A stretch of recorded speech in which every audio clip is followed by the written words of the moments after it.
हमारी राजभाषा हिंदी के नाम जो है।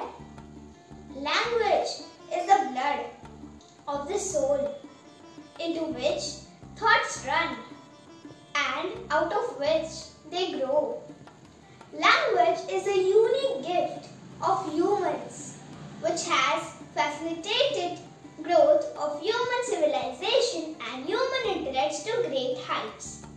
It is not only a means of communicating thoughts and ideas, but a language also celebrates the uniqueness of cultures in a country or in a region or in a community. We are here to celebrate one such language which is regarded as one of the sweetest languages. A language that is culturally enriched. One which is acknowledged for its sheer simplicity and beauty. And that is our very own Hindi.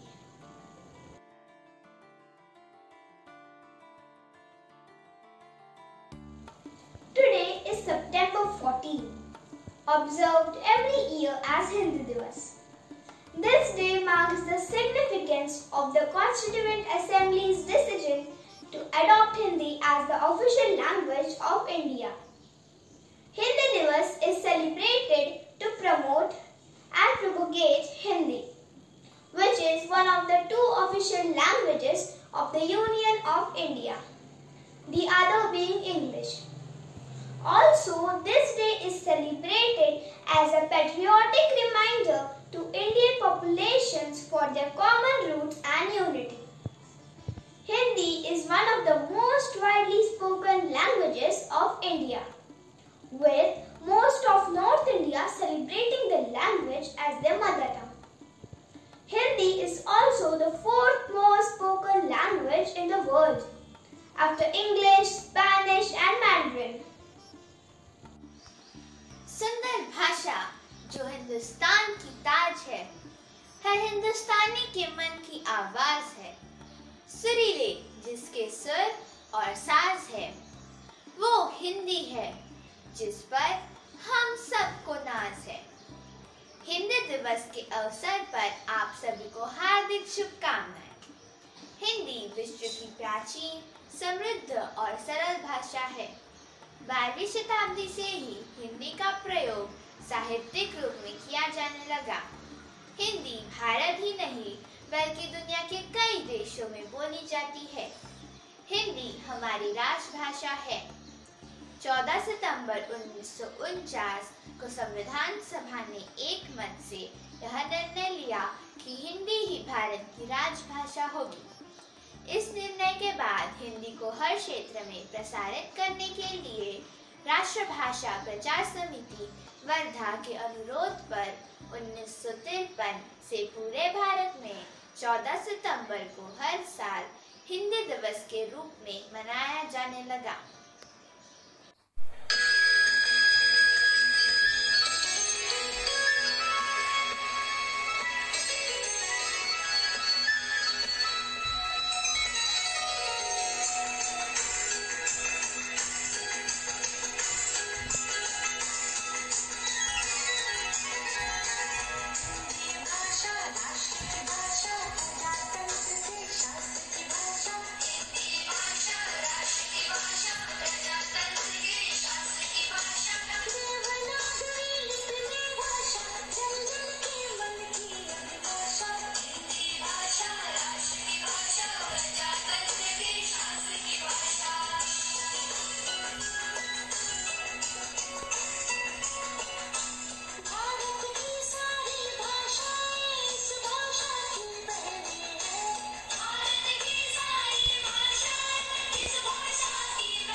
आइए जानते हैं क्या है हिंदी दिवस का इतिहास।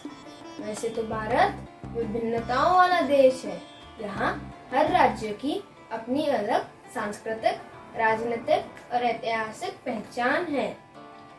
यही नहीं, सभी जगह की बोली भी अलग है। इसके बावजूद हिंदी भारत में सर्वाधिक बोले जाने वाली भाषा है। यही वजह है कि राष्ट्रपिता महात्मा गांधी ने हिंदी को जनमानस की भाषा कहा था। उन्होंने 1918 में आयोजित हिंदी साहित्य सम्मेलन में हिंदी को राष्ट्रभाषा बनाने के लिए कहा था।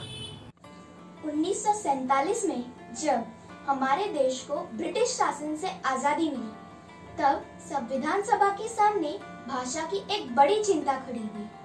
आजादी के कुछ साल बाद भारत की नवनिर्मित सरकार उस विशाल देश में निवास करने वाले असंख्य भाषाई, सांस्कृतिक और धार्मिक समूहों को एक साथ मिलाने का प्रयास कर रही थी। पूर्णता के एकीकरण के लिए भारत को एक अद्वितीय राष्ट्रीय स्वाद की आवश्यकता थी। चूंकि देश के पास स्वयं की कोई एक राष्ट्रभाषा नहीं थी, इसलिए प्रशासन द्वारा यह निर्णय लिया गया कि हिंदी वह भाषा हो सकती है जिसकी उन्हें तलाश थी। यह उस समय में आदर्श समाधान साबित हुआ।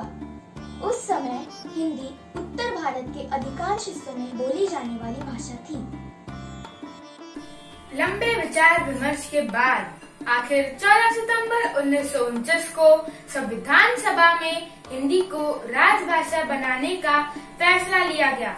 काका कालेलकर, हजारी प्रसाद द्विवेदी, मैथिली शरण गुप्त और सेठ गोविंद दास जैसे लोगों की अथक प्रयासों से ही यह संभव हो पाया।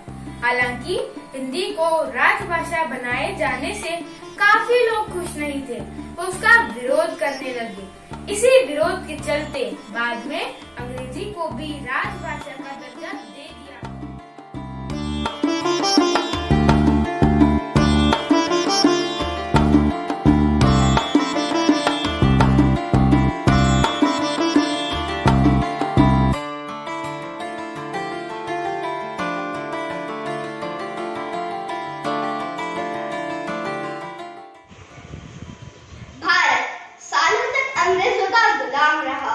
इसी वजह से उस गुलामी का असर लंबे समय तक देखने को मिला, यहाँ तक कि इसका प्रभाव भाषा में भी पड़ा। वैसे तो हिंदी दुनिया की चौथी ऐसी भाषा है जिसे सबसे ज्यादा लोग बोलते हैं, लेकिन इसके बावजूद हिंदी को अपने ही देश में हीन भावना से देखा जाता है। आमतौर पर हिंदी बोलने वाले को पिछड़ा और अंग्रेजी में अपनी बात कहने वाले को आधुनिक कहा जाता है। इसे हिंदी का दुर्भाग्य ही कहा जाएगा कि इतनी समृद्ध भाषा कोश होने के बावजूद आज हिंदी लिखते और बोलते वक्त ज्यादातर अंग्रेजी भाषा के शब्दों का इस्तेमाल किया जाता है। और तो और हिंदी के कई शब्द चलन से ही हट गए। अंग्रेजी भाषा के बढ़ते चलन और हिंदी की अनदेखी को रोकने के लिए हिंदी दिवस को मनाना जरूरी है, ताकि लोगों को यह याद रहे कि हिंदी उनकी राजभाषा है और उसका सम्मान व प्रचार प्रसार करना उनका कर्तव्य है। हिंदी दिवस को मनाने के पीछे मंशा यही है कि लोगों को यह एहसास दिलाया जा सके कि जब तक वे इसका इस्तेमाल नहीं करेंगे तब तक इस भाषा का विकास नहीं होगा।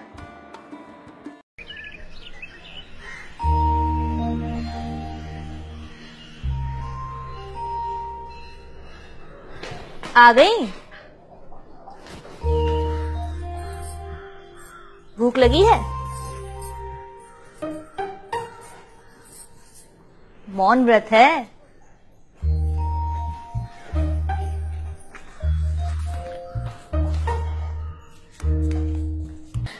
अच्छा बताओ, आज इम्तिहान के नतीजे आने वाले थे ना? बैग में।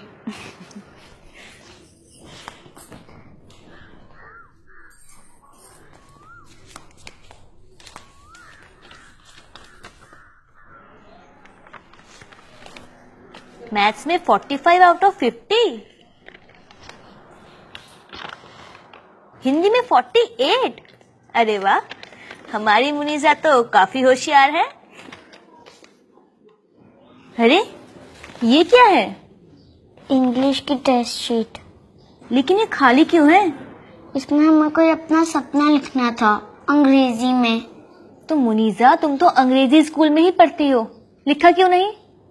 अम्मी, हमें अंग्रेजी सपने नहीं आते। मेरे सपने में सिर्फ तुम होती हो, अब्बू होते हैं, जलेबी के पेड़ होते हैं, रबड़ी की नदियाँ होती हैं, पूरी के झूले होते हैं, खिलौने के पहाड़ होते हैं, जिन और परियां भी होती हैं, कभी कभी नाना नानी आते हैं। तो अब तुम ही बताओ, इसमें कौन बात करता है अंग्रेजी में?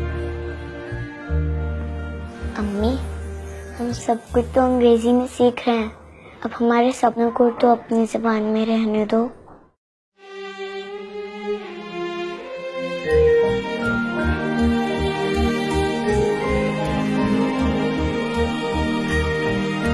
मातृभाषा नींव होती है।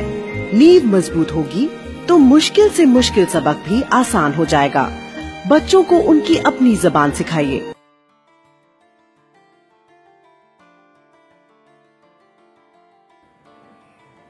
हिंदी दिवस के मौके पर कई कार्यक्रमों का आयोजन होता है। स्कूलों, कॉलेजों और शैक्षणिक संस्थानों में निबंध प्रतिया, वाद विवाद प्रतियोगिता, कविता पाठ, नाटक और प्रदर्शनियों का आयोजन होता है।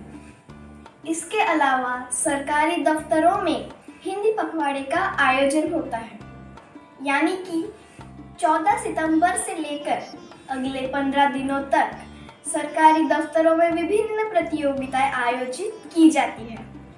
यही नहीं, साल भर हिंदी के विकास के लिए अच्छा काम करने वाले सरकारी दफ्तरों को पुरस्कार से सम्मानित किया जाता है। आइए आज हिंदी दिवस के मौके पर इससे जुड़े कुछ मजेदार और रोचक तथ्यों के बारे में जानते हैं। फारसी शब्द हिंद से ही हिंदी शब्द की उत्पत्ति हुई है, जिसका मतलब है सिंधु नदी की भूमि। कविता के रूप में सबसे पहले हिंदी भाषा का प्रयोग करने वाले प्रख्यात कवि अमीर खुसरो थे। खास बात यह है कि अंग्रेजी में 26 अक्षर की तुलना में हिंदी में 52 वर्ण होते हैं। डोनिका सालाजार, ऑक्सफोर्ड डिक्शनरी की वर्ल्ड इंग्लिश एडिटर के अनुसार अब तक हिंदी के 900 शब्दों को डिक्शनरी में जगह मिल चुकी है। हिंदी का जो शब्द पहली बार ऑक्सफोर्ड की डिक्शनरी में शामिल किया गया वह स्वदेशी था। ताकत की बात करें तो वर्ल्ड इकोनॉमिक फोरम द्वारा तैयार पावर लैंग्वेज इंडेक्स के मुताबिक साल 2050 तक हिंदी ताकतवर भाषाओं में से एक होगी। वेब एड्रेस बनाने के लिए 7 भाषाओं का इस्तेमाल किया जाता है और उन्हीं में से एक हिंदी भी है। हिंदी क्या है? मोहब्बत की जो भाषा है हमें हिंदी सिखाती है। क्या है माँ की परिभाषा? हमें हिंदी बताती है। सुबह माँ के भजन हो या रात को दादी की लोरिया, हमारे ख्वाब का बिस्तर सदा हिंदी दिखाती है। दिखावे में भले हम मॉम डैड कहते हैं, मगर जब चोट लगती है जुबान फिर माँ चिल्लाती है। नकली पैर चलने का सहारा तो दे सकते हैं, दौड़ने में रफ्तार असली पैरों से ही आती है। मोहब्बत की जो भाषा है हमें हिंदी सिखाती है। क्या है माँ की परिभाषा? हमें हिंदी बताती है। हिंदी हिंदुस्तान की राजभाषा ही नहीं बल्कि हिंदुस्तानियों की पहचान भी है। हमारे मन में हिंदी भाषा के प्रति सम्मान और आदर होना चाहिए। देश के एक सच्चे और अच्छे नागरिक के रूप में हमें अपनी भूमिका निभानी चाहिए और हिंदी को जन जन तक पहुंचाने की कोशिश करनी चाहिए। आइए हम सब मिलकर यह संकल्प लें कि हिंदी के विकास में हम अपनी ओर से हर संभव